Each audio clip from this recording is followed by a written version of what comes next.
जय हिंद दोस्तों। आज हम आपके सामने रिवीजन लेकर आए हैं प्राचीन काल में पारसिक एवं यूनानी आक्रमण। इसे आप ध्यानपूर्वक देखेंगे। भारत पर प्रथम विदेशी आक्रमण ईरान के हकमनी वंश के राजाओं ने किया था। आक्रमण कौन किया था? हकमनी वंश के राजाओं ने। लेकिन डेरियस प्रथम को भारत पर आक्रमण करने में प्रथम सफलता मिली थी। डेरियस प्रथम ने भारतीय भूभाग को जीतने के बाद इसे अपने साम्राज्य का 20वां प्रांत बनाया। देखिए, साइरस 588 से 529 ईसा पूर्व प्रथम विदेशी था जिसने भारत पर चढ़ाई करने का प्रयास किया था। डेरियस प्रथम के पुत्र जेरेक्सस ने अपने सभी प्रांतों को पूर्ण उपयोग सैनिक जत्था बनाने के लिए किया। जेरेक्स ने भारतीय सैनिकों को लड़ने के लिए ग्रीस भेजा। यूनानी आक्रमण के चलते पश्चिमोत्तर भारत में ख्रोष्टी लिपि का प्रचार हुआ। ईरानी आक्रमण में आरमेइक लिपि का प्रचार हुआ है। ईरानी आक्रमण में अभिलेख उत्कीर्ण करने को प्रथा ईरानियों द्वारा प्रारंभ की गई थी। छत्रप प्रणाली का विकास भी ईरानी आक्रमण के कारण हुआ था। दास प्रथा। दारा प्रथम के 3 अभिलेखों बेस्तून, पार्सिपोलिन और नक्शे रुस्तम से सिद्ध होता है कि उसी ने सर्वप्रथम सिंधु नदी के तटवर्ती भारतीय भूभागों को अधिकृत किया था। दारा तृतीय को यूनानी शासक सिकंदर द्वारा परास्त कर दिए जाने पर भारत पर पारसिक आक्रमण समाप्त हो गया।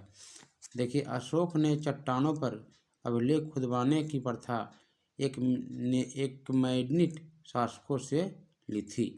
अशोक जो है एक मैग्निट शासकों द्वारा क्या किया था, ग्रहण किया था कि अभिलेख यानी चट्टान पर अभिलेख खुदवाया जाए। पारसिक क्षत्रप प्रणाली का प्रयोग भारत में शक एवं कुषाणों ने किया था। आगे देखिए, कराए पारसिक राजाओं के महाराजाधिराज जो परम दैवत तथा परम भागवत जैसे भारतीय उपाधियां धारण की। डेरियस तृतीय ने भारतीय सैनिकों को सूचीबद्ध करके उन्हें सिकंदर से लड़ने के लिए भेजा। ईरानी शासकों ने सिंध तथा गांधार प्रदेशों पर अधिकार किया। हकमनी शासक दारा तृतीय को सिकंदर ने हराया था। सिकंदर के पिता का नाम फिलिप द्वितीय था।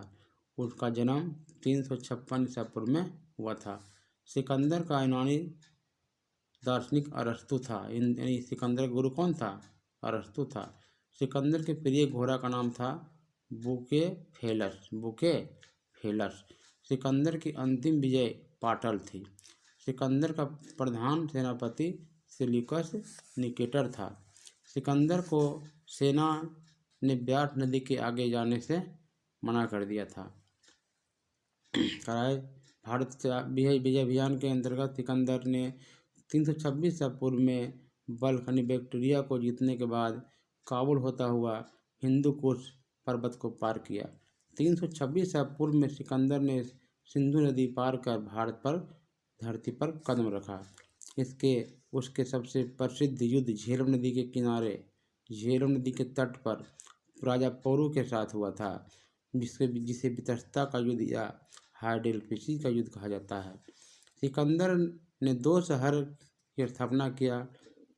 पहला है निकैया और अर्थात विजयनगर, है ना, विजयनगर, और दूसरा है बुकेफेलस जो अपने प्रिय घोड़े के नाम पर रखा था। सिकंदर स्थल मार्ग से 325 ईसा पूर्व भारत लौटा था। सिकंदर की मृत्यु 323 ईसा पूर्व में कहाँ हो गया? बेबीलोन में हो गया था।